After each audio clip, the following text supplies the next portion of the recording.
Ini Ustaz, kalau kita katakan ada musibah gitu ya, letusan Gunung Semeru. Nah, tatkala waktu itu kita kondisi sholat Ustaz di masjid berjamaah. Nah, itu tuh ya apa Ustaz? Apa kita sabar tetap nunggu sholat habis selesai atau biar ya apa Ustaz? Mati syahid Ustaz. Nah, ya, Ustaz. Kita berharap mati syahid. Apakah itu mati syahid kalau kondisi seperti itu Ustaz? Sementara sudah ada suara ini, oh ini kacau balau di luar itu ada lahar mau meletus seperti gitu-gitu. Gimana Ustaz? Ya, kalau misal sholat wajib diteruskan, kalau sholat sunnah kan bisa ditinggalkan, mungkin. Sholat wajib diteruskan apa ditinggalkan Ustaz? Pas genting-gentingnya itu Ustaz. Ya. Mau sih. Iya, betul.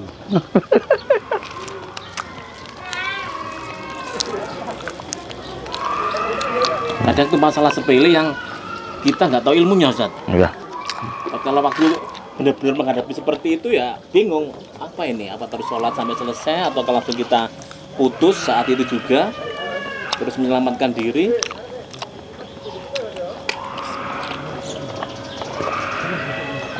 Iya Gus. Jawab deh. Podo Guse. Jawaban ini nggak boleh kita lihat sepihak. Kita harus mengkompromikan dua perkara. Rata-rata orang awam itu lihatin ini, wong mati dalam keadaan menjalankan ibadah itu kan mati syahid gitu. Mati api itu. Mati apik lah. Iya. Dia mulai di sini kasusnya. Yo, dengan kasus pemahaman yang tadi yang dia pahami, yo aku tak terus sholat walaupun apa? Keadaan darurat kayak goncangan tembok roboh, gempa kayak gini, nelombok itu kan. Yo tetap sholat. Soalnya iki aku mah dalam ketaatan iki suapi iki ngono. Ada Ustaz ya. Ini kasus ini poin yang dipahami oleh orang. Kita juga punya poin yang lain yang kita juga nggak boleh bunuh diri. Wala taqtulu anfusakum, kamu jangan bunuh diri kamu. Wong wis ngerti apa? Ono kecelakaan malah nakunu wala tulku bi aidikum wala tahlukati wa ahsinul muslimin. Kamu jangan campakkan diri kamu dalam kebinasaan. Jadi nimbangnya harus dari dua sisi. Kalau main nimbangnya mek siji tok ya kacau nanti itu. Nah, dari penimbangan tadi maka yang paling tepat adalah pertama kita dahulukan hifdzun nafsi, jaga diri dulu, jaga nyawa kita dulu. Itu yang pertama. Karena kita terkena dalil-dalil yang berkaitan dengan larangan-larangan mendatangkan madharat dan melakukan sebuah kemadharatan. Itu harus dipahami. Lah, kita kena juga la dharara wala dhirara. Enggak boleh memadharatkan kepada diri kamu. Lah wis ono lahar teko kok malah apa? Iku jenenge awakmu iku nglawan gitu kan. Berarti Anda itu dantakan madhar ke diri kamu gitu loh. Nah, di sini. Ini poin pertama dulu. Poin yang kedua, ketika ada tabrakan sebuah perintah dan sebuah larangan. Perintahnya kamu supaya meneruskan sholat. Iya. Larangan kamu nggak boleh bunuh diri. Iya. Nah ini kan pertimbangan gini harus dikaji. Nah kesimpulannya adalah yang paling tepat adalah dia batalkan sholatnya. Alasannya Ustaz? Nah ya jelas kita akan sebutkan alasannya insya Allah. Itu yang paling tepat, dia batalkan sholatnya dan memaksimalkan untuk keselamatan. Saya kasih beberapa alasan. Alasan pertama, lebih dimenangkan kamu jangan bunuh diri.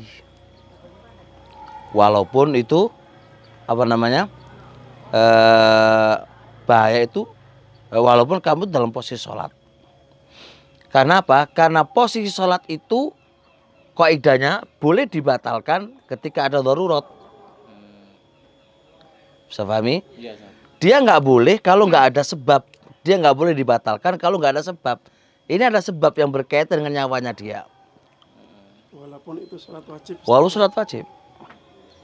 Kedua, Ibnu Qayyim mengatakan mura'atul manhiyat, penjagaan syariat terhadap larangan itu lebih dikuatkan daripada penjagaan perintah. Perintah sholat kan menjalankan sholat itu kan, itu kalah dengan menjaga larangan. Kalau kita tetap sholat terkena larangan apa? Bunuh diri. Makanya Ibnu Qayyim mengatakan mura'atu syari' bil manhiyat. Perhatiannya syariat terhadap apa? Larangan itu lebih dikedepankan daripada mura'ah perhatian terhadap larangan-larangan perintah-perintah yang ada. Oleh karenanya kalau kita mau kaji perintahnya Allah fa idza amartukum fa'tu min mastata'tum. Kalau perintah kan diikat semampu kamu. Kalau larangan wa idza nahaitukum fajtanibu, maka jauhilah, enggak ada semampu kamu. Itu menunjukkan penekanan syariat terhadap perkara-perkara yang dilarang itu lebih dikuatkan oleh syariat. Nah, kemudian yang kedua, kita pakai di dalam kaidah usul fikih namanya poin-poin penting pilar-pilar agama itu. Yang nomor 1 hifdzuddin, yang nomor 2 hifdzun nafsi, menjaga nyawa. Saya nanya antum kan berkaitan dengan kenapa boleh makan barang haram ketika darurat. Itu semua dalam rangka apa? Hifdzun nafsi, menjaga nyawa. Jadi menjaga nyawa itu pilar yang paling diperhatikan oleh syariat. Nah, kayak kasus ini, kalau Anda nggak lari ya matilah jelas. Dengan asumsi mati syahid. Mati syahid dari mana? Jangan-jangan tuh mati sangit.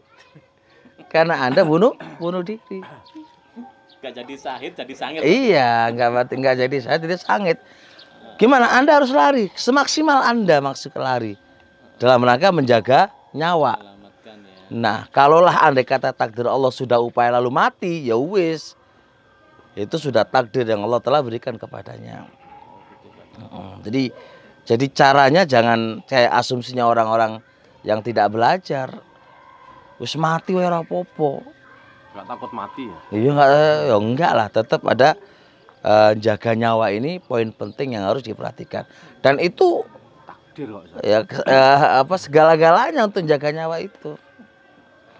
Nah, jangan dikiaskan dengan perang. Perang kan sudah ngerti pasti mati. Nah, itu beda babnya. Kalau perang itu membela agamanya Allah. Dan gak bisa kecuali harus perang gitu. Ini gak bela agamanya Allah lah dari apa? Lahar kok bela. Anda masih bisa lari gitu kan, bisa lari. Jadi kalau dikiaskan dengan perang, ya itu kias ma'al farik, itu beda banget. Kalau ini dalile iki ora ono dalile kan. Itu jelas beda banget gitu kan. Jadi bisa dipahami? Jadi kesimpulannya ya memahami agama jangan memahami dengan akal dan perasaan. Tapi kita memahaminya secara ilmu, dan agama dibangun di atas ilmu dan qawaid-qawaidnya. Jangan satu saja yang antum harus lihat dan mengabaikan poin-poin yang lain yang antum abaikan gitu loh.